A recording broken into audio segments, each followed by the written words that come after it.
बिस्मिल्लाहिर्रहमानिर्रहीम। अस्सलामुअलैकुम। मेरा नाम डॉक्टर नाहिद सुल्ताना है और मैं मॉडर्न सिंध गवर्नमेंट हॉस्पिटल में तकरीबन 10 साल से काम कर रही हूँ। वैसे मेरा ऑब्स्टेट्रिक्स एंड गायनी का तकरीबन 25 साल का तजुर्बा है और मैं as a consultant gynaecologist modern hospital में 10 साल से काम कर रही हूँ। आज जिस टॉपिक में मैं बात करूँगी वो है मेंस्ट्रुअल डिसऑर्डर, मतलब जो पीरियड्स या माहवारी जो कि लड़की को शुरू होती है उसके क्या क्या डिसऑर्डर्स होते हैं, उसके ऊपर मैं बात करना पसंद करूँगी। ये जो डिस्टर्बेंसेस होते हैं ये दो टाइम पे ज़्यादा होते हैं।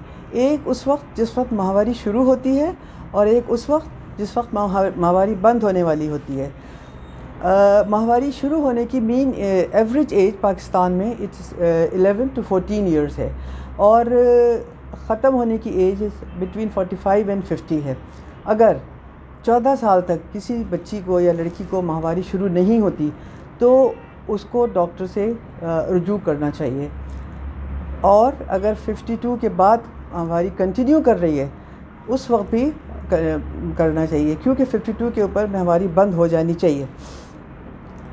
और अगर 14 साल तक माहवारी शुरू ही नहीं होती, स्टार्ट ही नहीं होती, तो भी डॉक्टर से एडवाइस सीख करनी चाहिए।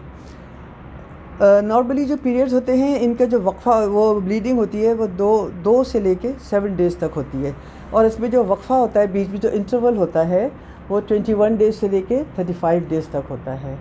अब अगर इससे कम वक्फ़ा हो रहा है, 21 दिन से कम ब्लीडिंग अगर कम वक्फ़ा हो रहा है ब्लीडिंग का, तो वो ठीक नहीं होता, और अगर 35 दिन से ज़्यादा हो रहा है तो वो भी सही नहीं होता। अच्छा, उसके बाद फिर जो इसकी एबनॉर्मेलिटीज़ होती है ना, जो प्रॉब्लम्स होती हैं, डिसऑर्डर्स ऑफ मेंस्ट्रुएशन होते हैं, उसको हम कहते हैं कि एक तो एबनॉर्मल यूट्राइन ब्लीडिंग होती है, वो शुरू में होती है जब माहवारी शुरू हो, या फिर उस वक्त होती है जब माहवारी ख़त्म होने वाली हो। जो शुरू में है उसके अंदर ज़्यादातर यही होता है कि लेट पीरियड्स हो रहे होते हैं या कम हो रहे होते हैं या इंटरवल ज़्यादा होते हैं, मगर 2 साल में पीरियड्स को रेगुलराइज हो जाना चाहिए, क्योंकि बॉडी उस हार्मोन्स के साथ एडजस्ट कर रही होती है। अगर पीरियड्स शुरू ही नहीं हुए, बिल्कुल हुए ही नहीं अभी तक 14 ईयर्स तक, उसके लिए भी एडवाइस सीख करनी चाहिए। पर इरेगुलर ब्लीडिंग जो है, जो कि आजकल बहुत ज़्यादा कॉमन है, वो उसकी जो मेन वो है वजह है वो पॉलीसिस्टिक ओवेरियन डिजीज़ है, जो कि आजकल बहुत ज़्यादा कॉमन है। आजकल पहले ज़माने में 10 में से 1 मरीज़ को पॉलीसिस्टिक ओवरीज होती थी, मगर आज के दिन में जो स्टैटिस्टिक्स कहती है वो 7 में से 1 को पॉलीसिस्टिक ओवरीज होती हैं।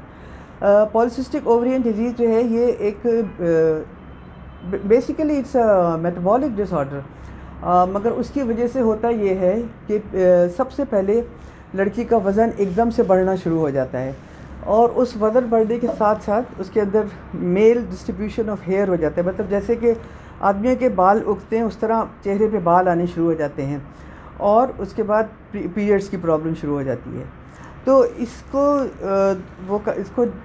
जब आप देखें कि लड़की का वज़न एकदम बढ़ गया है और उसके पीरियड्स इनफ्रीक्वेंट हो रहे हैं, ज़रूर डॉक्टर की एडवाइस लेनी चाहिए। और ये जो PCO है बेसिकली ये तो मेटाबॉलिक डिजीज़ है, और इसकी जो मेन कॉज है दैट इज़ अननोन। इसका जो इलाज है, आजकल की जो सबसे ज़्यादा प्रॉब्लम है वो है ये फ़ास्ट फूड्स जो होते हैं, एक्सेसिव कार्बोहाइड्रेट्स जो बच्चे लेते हैं, उसकी वजह से ये ज़्यादातर पाई जाती है। अगर फ़ीमेल्स को बाहर का खाना बंद किया जाए, कार्बोहाइड्रेट्स बंद किया जाए, और एक्सरसाइज और डाइट का बताया जाए, तो इससे काफ़ी इस मर्ज़ को फ़ायदा होता है। पॉलीसिस्टिक ओवेरियन डिजीज़ अगर किसी को होती है तो उसी पेशेंट को नहीं होती, उसको ही नहीं, उसके घर वालों को भी कोऑपरेट करना चाहिए, क्योंकि अगर घर में बहुत सारे खाने इस तरह के पक रहे होंगे या बाहर से आ रहे होंगे तो जो पेशेंट है वो भी ज़ाहिर है उसको खाना उसका दिल करेगा। तो सबको ना इसके साथ कोऑपरेट करके वो करना चाहिए कि कोई भी उस तरह की चीज़ ना लाए जिसमें कि एक्सेसिव कार्बोहाइड्रेट्स हों। और अगर फिर भी ये पेशेंट्स जो हैं, पहले इनको इंक्रीज़ इन वेट होता है, पीरियड्स में वो प्रॉब्लम होता है, उसके बाद हर्सुटिज़म होता है, और उसके बाद जब इनकी शादी हो जाती है तो फिर they come with the problem of infertility हो जाती है, यानी बच्चे फिर कंसीव करने में उनको मुश्किल होती है, क्योंकि बेसिकली अंडा सही नहीं बन रहा है, जो एग होते हैं वो सही नहीं बन रहे हैं। लिहाजा ये आजकल सबसे ज़्यादा कॉमन है पॉलीसिस्टिक ओवेरियन डिजीज़, और इसका ज़रूर कोई ना कोई ट्रीटमेंट करना चाहिए। अच्छा, उसके बाद फिर जो आते हैं वो आते हैं पेनफुल पीरियड्स।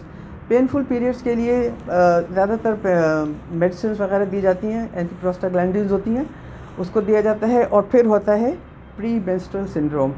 पीरियड शुरू होने से पहले मूड स्विंग्स होते हैं और लड़की के अंदर, और हैवीनेस हो जाती है, सॉल्ट रिटेंशन हो जाती है, तो उसके लिए भी ट्रीटमेंट लेना चाहिए।